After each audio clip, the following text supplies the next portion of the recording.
चलिए आज देखते हैं 29/1/2023 को जो SI का एग्ज़ाम हुआ था उसमें जितने भी मैथ्स के क्वेश्चन थे सारे हम इस वीडियो में सॉल्व करेंगे।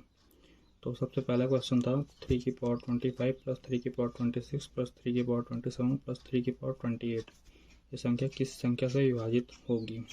ठीक है, तो इसमें क्या दिख रहा है अपने को, इन चारों में हम 3 की पावर 25 इसमें से कॉमन ले सकते हैं।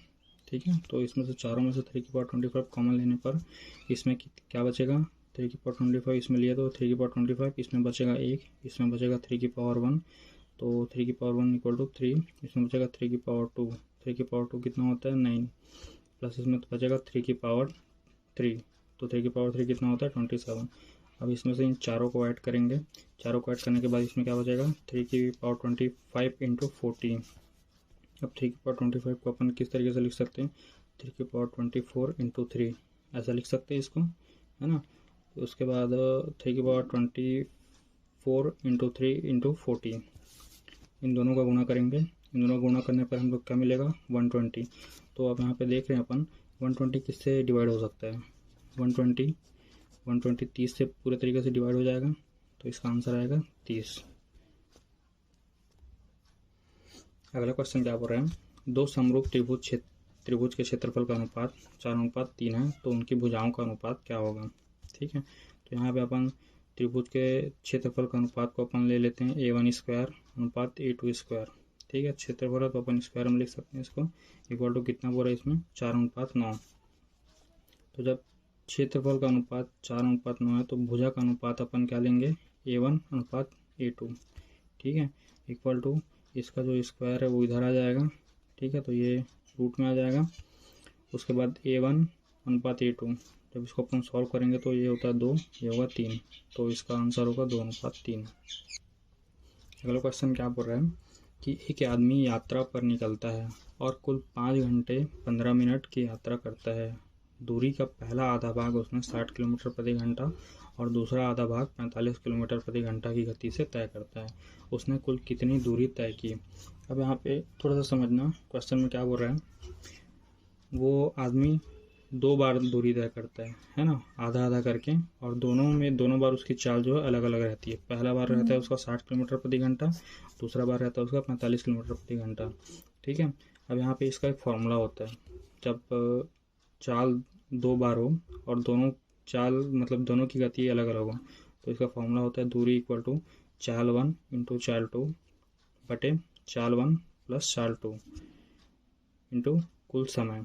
तो अब हमारे पास यहाँ पे क्या है, चाल 1 क्या है 60 किलोमीटर प्रति घंटा, चाल 2 है 45 किलोमीटर प्रति घंटा। ठीक है, और समय कितना है 5 घंटा 15 मिनट, तो 5 घंटा 15 मिनट को अपन 5 से 1/4 मिनट लिख सकते हैं। ठीक है, अब इसका ये जो मान है अपन इस फॉर्मूले में रखेंगे, मान रखने पर क्या आएगा हमारे पास, दूरी आधा भाग है तो इसको अपन d को d/2 लिखेंगे। उसके बाद चाल वन क्या दिया है अपने पास 60, चाल 2 जो है 45।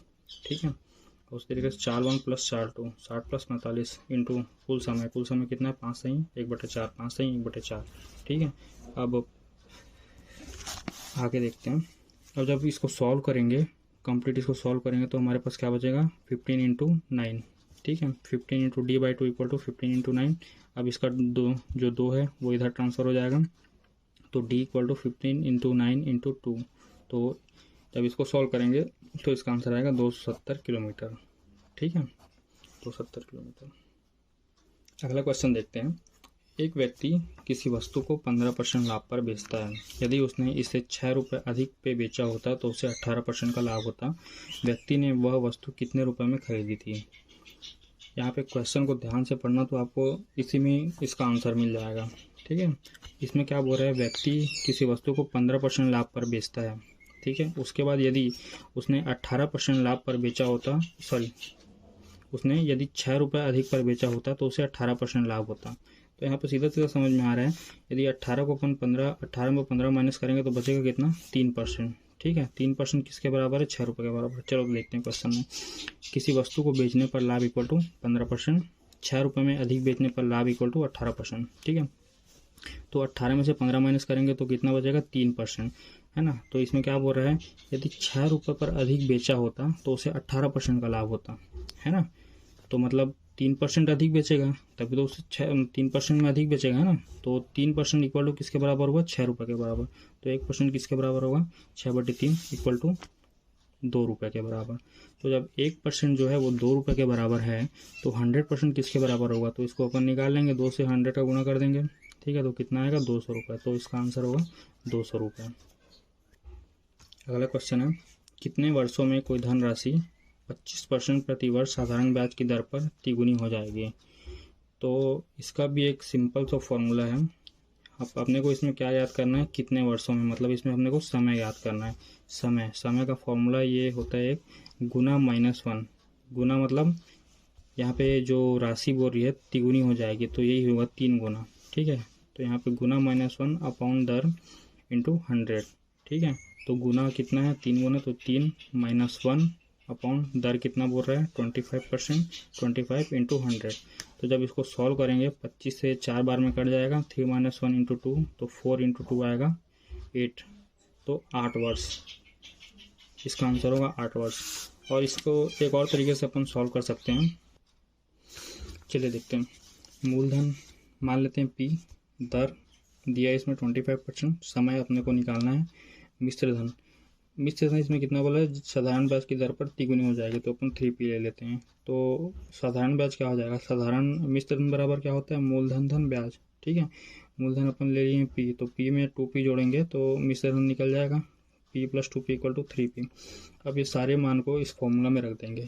फॉर्मूला आपको सबको पता होगा, साधारण ब्याज बराबर मूलधन गुणित दर गुणित समय बटे 100, ठीक है। साधारण ब्याज कितना है इसमें, 2P, मूलधन है P, दर है 25%, समय जो अपने को निकालना है तो अपने इसको T में लिख देंगे यहाँ पे, बटे 100, ठीक है। अब यहाँ से P से P कैंसिल हो जाएगा, ठीक है। 25 से 4 बार में 100 कैंसिल हो जाएगा। अब बचा कितना, 4 को इधर ला देंगे, 4 into 2, T equal to 4 into 2 equal to 8 वर्ष। तो दोनों तरीके से बन सकता है, आप देख लेना आपको जो सही लगे। अगला क्वेश्चन है, भिन्न से रिलेटेड क्वेश्चन है, और ये भी बहुत अच्छा क्वेश्चन था, ये रिपीटेड हुआ है क्वेश्चन ये। देखते हैं इसमें 2/3, 3/5, 7/9 और 11/13 में से सबसे छोटी भिन्न कौन सी है, सबसे छोटा भिन्न पूछ रहा है। तो इसका सबसे अच्छा तरीका मैं आपको बता रहा हूँ। सबसे पहले चारों भिन्न को अपन लिख लेंगे, ठीक है। अब यहाँ से क्या दिख रहा है, अंश है, ये हर है, ठीक है। हर में से अंश को अपन माइनस करेंगे सब में। इसमें किए 3 - 2 इक्वल टू कितना है, 1, 5 - 3 2, 9 - 7 2, 13 - 11 2, ठीक है। सारा मान आ गया। उसके बाद अपने को जो भी इसका माइनस में जो आया है, ठीक है, उसको अपन अंश में भाग दे देंगे। अंश में भाग देंगे तो एक इसका 1 2 बार में जाएगा है, तो इसका आंसर आएगा 2, 2 1 कम 2, पॉइंट बचा, 2 पंचे 10, ठीक है। तो ये 1.5, 7/2 इसका मान आएगा 3/5, इसका मान आएगा 5.5। इसको भाग दे के देखना आप, ठीक है। चलो मैं इसका बता देता हूँ। जैसे अपन इसको किए 3/2, ठीक है। तो यहाँ पे निकालेंगे 3, कितने बार में जाएगा, 1 बार में, 2 1 कम 2, बचा कितना 1, दशमलव लेंगे तो यहाँ पे 0 लाएंगे, 2 पंचे 10, ठीक है। तो इस तरीके से आप भी इसको सॉल्व कर लेना, ठीक है। तो यहाँ पे चारों में देखना सबसे छोटा संख्या कौन सा दिख रहा है, सबसे छोटा संख्या दिख रहा है 1.5, ठीक है। 1.5 जो कि 3/5, तो 3/5 इसमें सबसे छोटा भिन्न होगा। इस तरीके से आप क्वेश्चन को सॉल्व कर सकते हैं, भिन्न वाला। अगला क्वेश्चन देखते हैं, ए तथा बी की मासिक आय का अनुपात 4:3 है तथा उसके मासिक व्यय का अनुपात 3:2 है। यदि प्रत्येक रुपये 6,000 प्रति माह बचाते हैं तो ए की मासिक आय कितनी है। यहाँ पे क्वेश्चन को ध्यान से देखना। इसमें क्या बोल रहा है, ए तथा बी की मासिक आय, ए की मासिक आय 4 है, बी की मासिक आय 3 है, और उसके मासिक व्यय का अनुपात, तो ए का मासिक व्यय है 3, बी का मासिक व्यय है 2। जब इन दोनों को देखोगे तो इन दोनों में 1 का डिफरेंस आ रहा है। 4 में से 3 घटाएंगे तो 1 आएगा, 3 में से 2 घटाएंगे तो 1 आएगा। तो यहाँ पे अपने को सीधा सिर्फ अपने को ए को ही देखना है, बी को देखने की कोई ज़रूरत नहीं है, ठीक है। और यहाँ पे क्या बोल रहा है, दोनों जो है प्रत्येक महीने 6,000 रुपये बचाते हैं। यहाँ किसी एक की बात नहीं हो रही, दोनों की बात हो रही है। तो हम सीधा ए को ही देखेंगे क्योंकि अपने को एक ही मासिक आय निकालनी है, ठीक है। तो देखते हैं, ए की मासिक आय इक्वल टू 4, जो कि क्वेश्चन में दिया हुआ है, ठीक है। और ए का मासिक व्यय जो कि है 3, तो इसका बचत निकालेंगे तो 4 में से 3 को घटाएंगे तो इसका बचत कितना निकला 1, है ना, जो कि 1 कितना बोल रहा है 6,000 के बराबर है। इसमें लिखा है ना यदि प्रत्येक प्रति माह 6,000 रुपये बचाते हैं, तो यहाँ पे 1 किसके बराबर है 6,000 के बराबर है। यदि प्रत्येक माह 6,000 की बचत है, यदि 1 इक्वल टू 6,000 तो 4 है ना, यहाँ पे दिया 4, तो 4 किसके बराबर होगा 6,000 गुणित 4। जब अपन इसको सॉल्व करेंगे तो 24,000, तो एक ही मासिक आय कितनी निकल जाएगी 24,000 रुपये। अगला क्वेश्चन देखते हैं।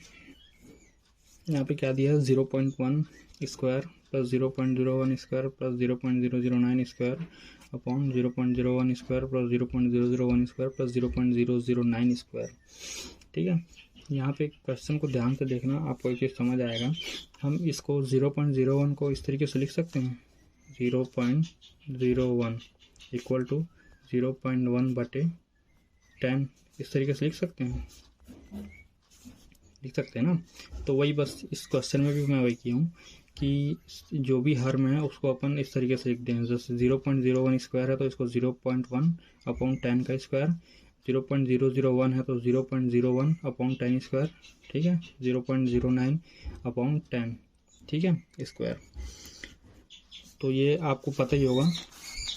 और उसके बाद ये जो नीचे हर दिख रहा है इसमें से अपन 1/10 कॉमन ले लेते हैं। तो तीनों में से अगर 1/10 कॉमन लिए तो यहाँ पे देखना क्या बचेगा। ऊपर का तो एज इट इज़ रहेगा अंश, नीचे का देखना है अपन हर को। 1/10 अगर कॉमन लिए तो इसमें क्या बचेगा 0.1 स्क्वायर, 0.1 स्क्वायर, उसके बाद 0.01 स्क्वायर, 0.09 स्क्वायर, 009 स्क्वायर। ठीक है, अब यहाँ पे दिख रहा है अंश और ये हर, ये दोनों समान है, तो दोनों समान है तो ये कैंसिल हो जाएगा। ठीक है, बचा कितना 1/10 का स्क्वायर।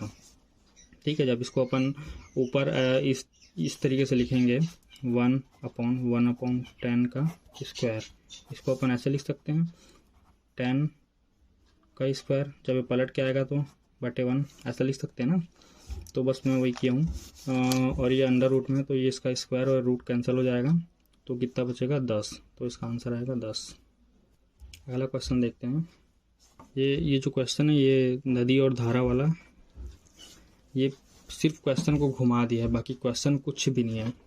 देखते हैं, शांत जल में एक नाव की गति 15 किलोमीटर प्रति घंटा है। यदि धारा की गति 5 किलोमीटर प्रति घंटा है तो धारा के अनुकूल जाते हुए नाव 15 मिनट में कितनी दूरी तय करेगी। आपको यहाँ पे समझ आ रहा है, जब शांत जल है मतलब जल जब ठहरा हुआ है तो उसकी गति कितनी 15 किलोमीटर प्रति घंटा।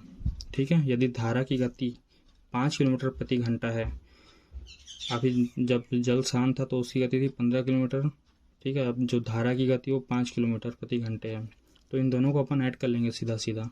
ठीक है, इतना घुमाने का ज़रूरत नहीं था, डायरेक्ट इसमें क्या बोलना चाह रहा है कि जो नाव की गति है वो 20 किलोमीटर प्रति घंटे है। ठीक है, तो यहाँ पे देखते हैं नाव की गति 15 किलोमीटर प्रति घंटा, धारा की गति 5 किलोमीटर प्रति घंटा, तो कुल गति है इसकी 20 किलोमीटर प्रति घंटा।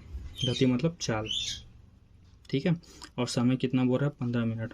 15 मिनट को अपन घंटे में चेंज करेंगे तो 15/60।